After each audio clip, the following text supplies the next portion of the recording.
नमस्कार, स्वागत है आपके अपने चैनल 5G एजुकेशन में। आज हम बहुत ही महत्वपूर्ण 8th ग्रेड अभ्यास पुस्तिका सामाजिक विज्ञान कक्षा 8 ठीक है, जो 17/2024-25 हेतु हमें मध्य प्रदेश राज्य शिक्षा केंद्र भोपाल से प्राप्त हुई है। इसके देख लीजिए, पहले क्या दिया है हमारा तीन इतिहास है ना। इसमें इसके 3 भाग हैं, इतिहास, भूगोल और सामाजिक एवं राजनीतिक जीवन। ठीक है, जिसमें इतिहास में पार्ट 1 से लेकर पार्ट 8 तक है और संसाधन एवं विकास भूगोल में पार्ट 1 से 5 तक है, मतलब 9, 10, 11, 12, 13 पार्ट तक है ना। ठीक है, इसी प्रकार सामाजिक एवं राजनीतिक जीवन में 8 अध्याय दिए हुए हैं। ठीक है, तो इस प्रकार टोटल इस सामाजिक विज्ञान में हमें पार्ट 1 से पार्ट 21 तक करना है 3 भागों में।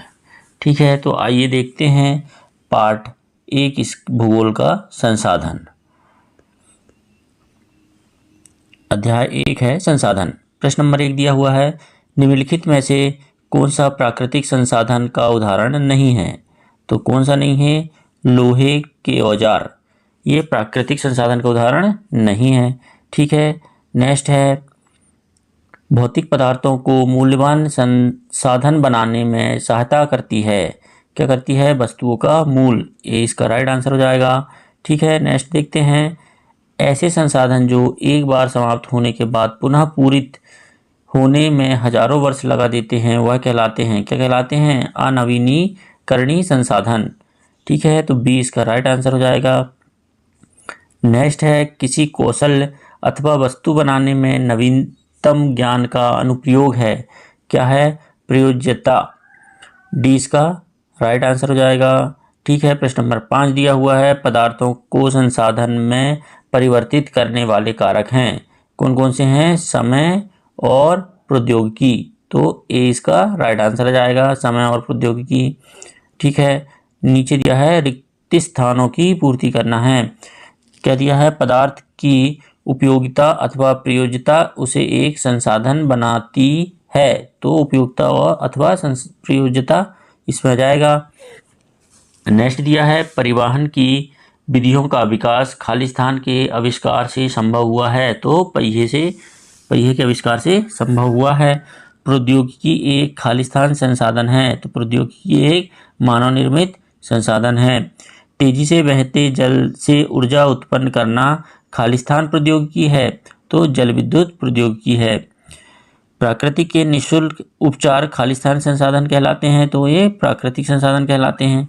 ठीक है, प्रश्न नंबर 7 दिया है, संसाधन की परिभाषा लिखिए। तो मानवीय आवश्यकताओं को पूरा करने वाले सभी जीव जंतु एवं पदार्थ संसाधन कहलाते हैं। ठीक है, इस प्रकार आप इसका आंसर लिखेंगे। नेक्स्ट देखते हैं, प्रश्न नंबर 8 दिया है, पेटेंट किसे कहते हैं? तो पेटेंट का तात्पर्य ऐसी विचार अथवा आविष्कार का एकमात्र अधिकार से है। यह एक ऐसा कानूनी अधिकार है जो किसी व्यक्ति या संस्था को किसी विशेष उत्पाद, खोज, डिजाइन, प्रक्रिया या सेवा के ऊपर एक अधिकार देता है। ठीक है, इस प्रकार आप इसका आंसर लिखेंगे। नेक्स्ट है प्रश्न नंबर 9, मानव निर्मित कोई 5 संसाधनों के नाम लिखना है। तो मानव निर्मित पुल, मशीनें, सड़क, भवन, उपकरण, ये हैं जो मानव निर्मित हैं। नेक्स्ट देखते हैं प्रश्न नंबर 10, संसाधन कितने प्रकार के होते हैं? उदाहरण सहित लिखिए। तो संसाधन 3 प्रकार के होते हैं, प्राकृतिक संसाधन जैसे हवा, पानी, मृदा आदि। मानव निर्मित संसाधन जैसे सड़क, भवन, पुल, मशीन आदि। मानव संसाधन जैसे शिक्षक, डॉक्टर, वैज्ञानिक, मजदूर आदि। इस प्रकार आप संसाधनों के प्रकार को लिख लेंगे। नेक्स्ट है, नवीनीकरणीय एवं अनवीनीकरणीय संसाधनों के कोई 3 अंतर लिखिए। तो नवीनीकरणीय संसाधन असीमित होते हैं, जबकि अनवीनीकरणीय संसाधन सीमित होते हैं। नवीनीकरणीय संसाधन जल, मृदा और एवं वन हैं, जबकि अनवीनीकरणीय संसाधन में कोयला, पेट्रोलियम एवं प्राकृतिक गैस आते हैं। ठीक है, नवीनीकरणीय संसाधन शीघ्रता से नवीनीकृत अथवा पुनः पारित हो जाते हैं, जबकि अनवीनीकरणीय संसाधन एक बार समाप्त होने के बाद उन्हें नवीकृत अथवा पुनर्निर्मित में हजारों वर्ष लग जाते हैं। ठीक है, इस प्रकार आप इसमें अंतर लिख लेंगे। नेक्स्ट देखते हैं प्रश्न नंबर 12, क्या दिया हुआ है, नीचे दिए गए विभिन्न संसाधनों के उदाहरणों को तालिका में वर्गीकृत कीजिए। लोह अयस्क, मनोरंजन दृश्य, कृषि भूमि, कोयला, लोकगीत, दादी माँ के घरेलू नुस्खे। तो वाणिज्य मूल्य है और वाणिज्य मूल्य नहीं है। लोह अयस्क है, कृषि भूमि, कोयला, ठीक है, और वाणिज्यिक मूल्य में नहीं है मनोरम दृश्य, लोकगीत, दादी माँ के घरेलू नुस्खे। ठीक है, इस प्रकार आप इसे छांट के लिख लेंगे। प्रश्न नंबर 13 देखते हैं। पृथ्वी पर प्राकृतिक संसाधनों का वितरण असमान क्यों है? तो प्राकृतिक संसाधनों का वितरण भूभाग, जलवायु, ऊंचाई जैसे अनेक भौतिक कारकों पर निर्भर करती है। पृथ्वी पर इन कारकों में विभिन्नता होने के कारण संसाधनों का वितरण असमान है। ठीक है, इस प्रकार आप लिख लेंगे। प्रश्न नंबर 14 देखते हैं। क्या है मानव संसाधनों से क्या तात्पर्य है? इसे किस प्रकार मूल्यवान बनाया जा सकता है? तो मानव संसाधन से तात्पर्य लोगों की संख्या और योग्यता मानसिक अथवा शारीरिक से है।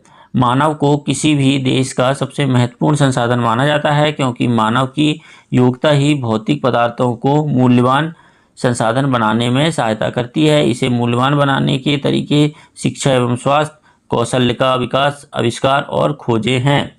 ठीक है, नेक्स्ट देखते हैं। प्रश्न नंबर 15 है, संसाधनों को हम किस प्रकार संरक्षित कर सकते हैं? कोई 4 उपाय लिखिए।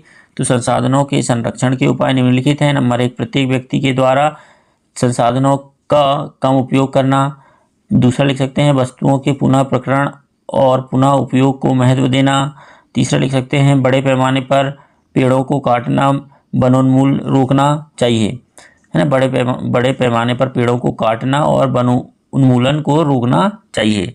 ठीक है, प्रश्न नंबर 4 पॉइंट देखते हैं। प्रत्येक संसाधन को दुरुपयोग होने से बचाना।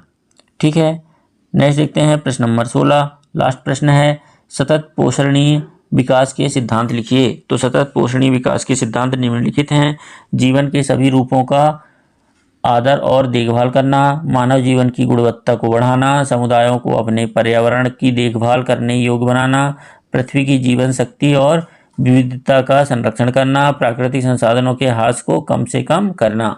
इस प्रकार आप सारे प्रश्नों के उत्तर लिखेंगे। प्लीज़ वीडियो अच्छा लगा हो तो हमारे चैनल को सब्सक्राइब करना ना भूलें, ताकि आने वाले वीडियो आपको आसानी से मिल सकें।